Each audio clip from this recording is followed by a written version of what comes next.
This is the Almost Timely newsletter for the week of December 17th, 2023. Content authenticity statement: 90% of this newsletter's content was generated by me, the human. Some of the prompt responses in the opening are generated by ChatGPT and the GPT-4 model and are marked as such. There's a link in the newsletter that explains why this kind of disclosure is really, really important. What's on my mind this week? Improving the performance of generative AI prompts. Today, let's talk about getting better performance out of large language model systems using prompt engineering. Over the past 3 months, I have had a change of heart and mind about prompt engineering. Originally, I was aligned with what a lot of the industry folks are saying about prompting, that the need for prompt engineering is going to go away as models get smarter. The more I spend time in the trenches with language models, especially open source models, the more I realize there's some nuance there. In general, for the average user of a large language model, that is a true statement that prompt engineering will probably get less important over time as models get smarter. They will generally get better at guessing user intent thanks to human feedback being incorporated into language models. However, there are a couple of shades of gray here. The first is that large public models are also being censored more and more heavily. Ask an image model for a Disney reference and you'll likely be told no. Ask a language model for a point of view about something controversial like politics and you will get some linguistic gymnastics worthy of a politician themselves. Here's the thing about censorship of models. It diminishes their performance. Imagine you had a cookbook and you decided to censor the use of wheat, right? No recipes with wheat in it. Now imagine going through that cookbook and ripping out every page that references wheat. You would have a severely diminished cookbook when you were done, and you would be capable of cooking much less, including recipes where wheat isn't even the main focus, like a beef Wellington, right? The majority of that dish is beef, but because the outer pastry shell is wheat, the whole recipe has to come out. Imagine pretending that beef Wellington didn't exist because you eliminated references to wheat. That's what model censorship does. You say, hey, we're censoring this thing, and it rips out not only the thing you care about, but everything attached to it, and the model gets dumber. With added censorship comes added skill needed by you and me to get the most out of these models. The second shade of gray is that more advanced prompt engineering takes advantage of the architecture and structures of the models to get better results faster. For example, imagine you have a library, right? And you want to put together some books to check out. You could absolutely just walk around the library, going row by row, and collect books, and you'd end up with what you were looking for eventually. That's sort of general prompting, right? You just use a model, you have a lot of conversations with it, you talk to it a lot, and eventually you get what you want. Nothing wrong with that. Works good. Now, imagine the library had a specific classification system and an internal architecture like ISBN numbers, Library of Congress numbers, the Dewey Decimal System. How much faster could you find the books you were looking for if you had that internal representation and architecture of the library? A lot faster, right? You wouldn't be there all day for just get some books. That is what prompt engineering does at its peak. It doesn't just instruct models about what to do, but it takes advantage of the way models work to deliver better results with less work. Now, to be clear, this does not mean whatever you're doing today does not mean it's wrong, right? If you're getting good results from models today, that's really what matters. But if you're curious about how to get better results with less work, then you'll want to adapt a few techniques to improve your use of language models. We've talked before about the race structure for prompt engineering: role, action, context, execution. There's a link in the newsletter if you want to get to the PDF for this. It's a really good structure. It's good at what it does. And the reason the race structure, when you follow it, the reason it works is that it has enough terms needed for a model to form the statistical associations it needs to generate great output. Right? There's enough clues that the model knows where to hunt in its library for the things that you want, rather than just wander around all day. Here's what I mean. Suppose you said to a chef, "I'm hungry," and that was the entire prompt, right? The chef would have so little to go on. They'll cook you something, but it stands to reason it's probably not what going to be what you want, right? Now, suppose you said to the chef, "Hey, I'm hungry for pizza." Now, that's a lot more specific than "I'm hungry but there are limitless variations of pizza. The chef might be Japanese or Korean, right? And make you a favorite in Japan, like creamed corn and squid pizza. Now, if you love Japanese style pizzas, you got lucky. You have a good pizza experience. If you don't love Japanese style pizzas, there's a good chance you're probably still not going to have a good experience, right? Now, suppose you said, I'm hungry for pizza. I would like a margarita-style pizza with fresh mozzarella, fresh basil, cut in chiffonade, and a tomato sauce made from Roma tomatoes and tomato paste to a very thick consistency. I would like the crust to be thin, less than a centimeter thick, and I'd like to be cooked at a very high heat, very fast, so the bottom is partially blackened. I'd like the pizza to be 510 centimeters in diameter, with 10 grams of sea salt and 15 grams of black pepper sprinkled onto the sauce prior to the basil and the cheese being put on. Do you have a very clear mental image of this pizza? Would our chef? Absolutely. With this level of clarity and detail, we can be reasonably certain our chef is going to produce a pizza that we want to eat, assuming they're good at cooking. That's what the race structure and many other prompt engineering structures do. They provide enough detail and enough keywords and enough concepts that the language model is able to execute the task well. Now, here's where we'll go beyond the basics. If you're not getting good results from a model today, there's a good chance, assuming you're using a good prompt structure, there's a good chance that the task you're asking it to do is too vague. It's too imprecise and too big. Let's dig into a very specific example. Suppose you want a language model to emulate your writing style. Very, very common use case. You say something along the lines of, you're a writing expert in the style of Anne Handley, right? Anne's a terrific book. Everybody writes. You say something like, writing. Writing voice, writing styles, how to be a great writer. Your first task is to read a sample of my writing. Put in the sample. Provide a bullet point list of my writing style, and you put that into ChatGPT. Now, that's a good prompt. It follows the RACE framework and will certainly give you better results than a vague prompt like, hey, analyze my writing style. Now, here's an example of the output using GPT-4 and ChatGPT's interface. And I'm just going to read the headlines. You can read the whole thing because there's a lot of it. But it says, for my writing, conversational tone, use of analogies and examples, educational and informative, structural clarity, incorporation of personal insights and experiences, balanced argumentation, technical yet accessible language, engaging and thought-provoking, emphasis on practical application, clear and direct communication. That's pretty good, right? That's a good start. But it's still too vague. Here's why. Watch what happens when I ask it to write a paragraph explaining the importance of the 10-year, 3-month Treasury spread in macroeconomics. Here's what it wrote.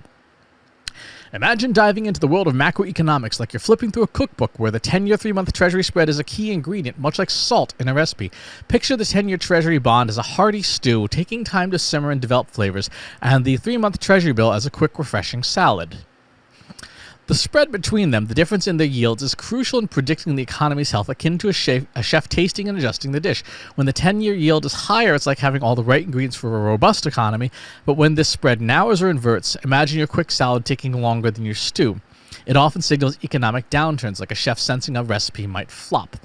This analogy helps to demystify a concept like a dash of salt. Might seem small, but is essential in bringing the whole economic picture to life. Now, stylistically, that's not bad.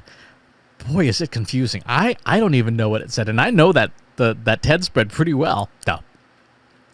Why did it miss?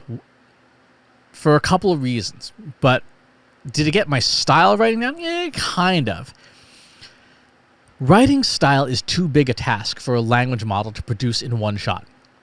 What is a writing style? Take a few moments to think about that, to mentally go over that. What is a writing style? What are the parts of a writing style? There's things like word choice, rhythm, cultural perspectives, grammar, tone, punctuation, spacing, intertextuality, lexical diversity, the list of components that form a writing style itself. That's a full page of text, right? How many different pieces of writing style did you think of? How many of those terms are even new to you, like intertextuality or lexical diversity? Now, suppose you took the same writing sample and the same prompt that we just used, but broke it up into pieces. Here's an example. You're a writing expert in the style of Anne Handley. You know writing voice, writing styles, how to be a great writer. Your first task is to read the sample of my writing, provide a bullet point list of my analysis of my writing style, specifically about my use of grammar. Here's what comes out. Complex sentences, varied sentence length, correct use of punctuation, consistent verb tenses, appropriate use of conjunctions, active voice predominance, proper noun-verb agreement, effective use of modifiers, well-structured paragraphs, use of direct and indirect speech. That is a lot more specific, right? Now, suppose I reran that prompt over and over again. I asked about punctuation the next time through. I asked about spelling. Make me a bullet point list of spelling. Make a bullet point list of spacing. Make a bullet point list of rhythm. Make a bullet point list of pacing. You get the idea. Writing style, this conceptual blob, was so large and vague that the response of a language model is going to be equally vague. But when we break it down, we break down writing style into its component pieces, and we ask a model for the analysis of my writing in those specific pieces, you end up with a much more detailed, focused, and practical definition of my writing style. I did this exercise recently. 17 pages of bullet point lists about every aspect of my writing style, right? That is ridiculously large, but it is so specific. It is so focused. It is so clear. Let's see what the results are if I use a prompt with that ridiculous specification based on the technique of breaking down this concept into component concepts. In the realm of macroeconomics, the 10-year, 3-month Treasury spread is a crucial indicator often likened to a compass guiding the financial markets. Essentially, the spread measures the difference in yields between the 10-year Treasury note and the 3-month Treasury bill. When investors are nervous, they flock to long-term bonds, pushing those yields down, seeking safety but signaling danger. When the yield on a 10-year note falls below that of a 3-month bill, it's an inversion, a signal historically predictive of an impending recession. This inversion is like a warning light in a car's dashboard, alerting economists and business professionals alike to a potential economic slowdown. For instance, in digital marketing, being ahead of the curve in understanding economic trends can be as crucial as predicting the next big shift in social media algorithms. An inverted spread can indicate a shift in investor sentiment towards risk aversion, much like how consumer preferences can suddenly shift online, affecting marketing strategies. That is much better. That is much more clear. Behind the scenes, like I said, this was a 17-page prompt of all the different aspects of my writing style. Now, there's a way to condense that down, but that's for another time. Why does this work? Writing style is an aggregated concept. It's a concept that bundles a whole bunch of other concepts together. When you do that kind of bundling, you get a good overview of the concept, but you miss a lot of the nuance and subtlety in the individual components. And that nuance, that subtlety, that's where style emerges. Everyone knows what the basic big picture concept is of, behind spaghetti and meatballs, right? As an example.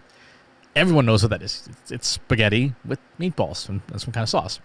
But the little details are what sets apart one dish from another, a good dish from a bad dish, or a dish you prefer versus a dish you don't prefer.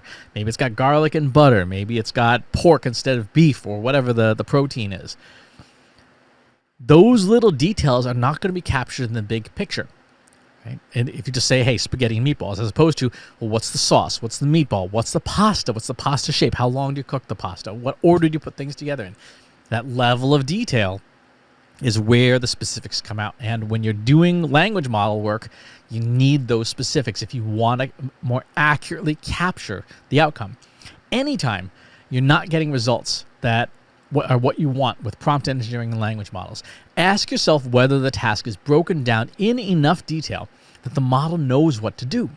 Today's big public models can handle prompts that are very large in size. ChatGPT just announced a 128K token window, which is 80,000 words, right? I think this book is about 60 to 70,000 words. So to give you an idea of how big a prompt can be the entire book. Right? So you can easily put into Claude or ChatGPT or Bing really, really big prompts. Right? You can afford to be more detailed in your instructions, right? And in your prompts. Think of language models, think of them like the world's smartest interns. Right? The results you get are directly proportional to the clarity and the detail of the instructions you provide. Now, if you'd like to learn more about the RACE framework and prompt engineering, good news, my new Generative AI for Marketers course just launched this week. You got an email about it. With over 5 hours of instruction, tons of hands-on exercises, a workbook, and a certificate of completion, it's a great way to level up your generative AI skills. And everything we just talked about here is in the course, plus a whole lot more. Use discount code ALMOSTTIMELY for one word, no space, for $50 off the course tuition. And I've got a link if you want to see a deep dive, like a 45-minute deep dive into what's in the course to see if it's right for you. Check out the video tour of the course linked in the newsletter. All right. What else we got going on besides the course this week? I had some really interesting questions people were asking, one of which was how not to use generative AI in healthcare. And I think that's a really good article to read. This coming week, we're going to have a whole bunch of additional questions to answer. If you've got questions that you want answers to about generative AI, just hit reply on the newsletter, and I'll be happy to answer them. Also, this week, we're days 5 through 10, or it's day 6 through 10 of our 12 days of data. As a reminder, this is a blog post series we do every year, sort of looking at the 10 big data sets or features that caught our attention in the past year. So day 6 this year was the top news stories of 2023. Day 7 was some press release statistics. Day 8 was the marketing jobs outlook. Day 9 was the big picture economy. Day 10 was creator platforms for monetization. I don't remember what day 11 is going to be, but day 12 is going to be our Spotify mega wrapped. So be sure that you're staying tuned to the blog for that. All right. I think I flogged the course enough, so I don't need to flog that again with more advertising, but there's more advertising in the newsletter. Let's talk jobs, open jobs this week. There's this one company called Rippling that issued like 10 different job posts all at the same time, which was really surprising. Maybe they just got a new marketing team or whatever, but let's take a look at the list. Analytics business expert at Adobe, brand designer at Rippling, brand designer sales enablement at Rippling, director of content marketing, field marketing manager, manager of community, senior content manager of finance, senior content manager of HR, senior copywriter of IT and regular copywriter, senior manager of media sponsorships, and senior web designer, all at Rippling. We also had customer data platform manager at WGU and data and product analyst at Tag Venue and digital analyst at Peak Ace AG and junior data analyst at Peak Ace AG. So there's a lot of stuff happening on the jobs front. In this week's post about the jobs for marketing, which is in the 12 days of data, there are a few very confusing economic signals. So it's worth checking out that post and seeing what early 2024 is likely to look like. All right. In other news, we have Instagram marketing strategy guides, LinkedIn SEO tips, content first strategy for SEO, content pruning, a review of the current SEO tools on the market. Big announcement this week from French company Mistral. They announced their Mixtral, Mixture of Experts language model, which is the first of its kind that we know of that incorporates multiple models under the same container, which is a pretty big deal. It's kind of like instead of having a single language model, it's like having a focus group of language models all arguing with each other about what the proper output should be. But that was a pretty impressive release this week, and in architecture that we are going to want to keep an eye on. We have other things. I have an article from Avinash Kaushik on attribution is not incrementality, cyber resiliency with your data from IBM, and then in Dealer's Choice, there was a really good cover of Billy Joel's Piano Man by HSCC. And then 2 articles I found really interesting on potassium intake. Dr. Sarah Ballantyne over on Threads was talking this week about how like 98% of people do not meet their daily requirements for potassium intake. And I was curious which forms of potassium would, in fact, be most bioavailable as a supplement. It turns out it's either potassium gluconate or potassium citrate. Upcoming events. I will be at the Tourism Industry Association of Alberta in Edmonton in February, Social Media Marketing World in San Diego in February, Marketing Profs, the AI series in March, the Australian Food and Grocery Council in Melbourne in May, and the Marketing AI Conference in Cleveland in September. So lots and lots of events coming up, more on the way. This past week, we got a whole bunch of new paperwork started and things, so that schedule is going to keep getting improved. One other big thing about the course that I'm relentlessly flogging is it's getting updated a lot. There's going to be some updates coming this week and things. So if you want the latest and greatest for how to approach generative AI in your organization, if you enroll in the course, you stay enrolled for up to a year from the day you start, and it's going to get updates because it kind of has to. That's how the field works. Anyway, that is the news for this week. Thank you for watching or listening or reading. I appreciate you being here. I'll talk to you soon. Take care. If you enjoyed this video, please hit the like button. Subscribe to my channel if you haven't already. And if you want to know when new videos are available, hit the bell button to be notified as soon as new content is live.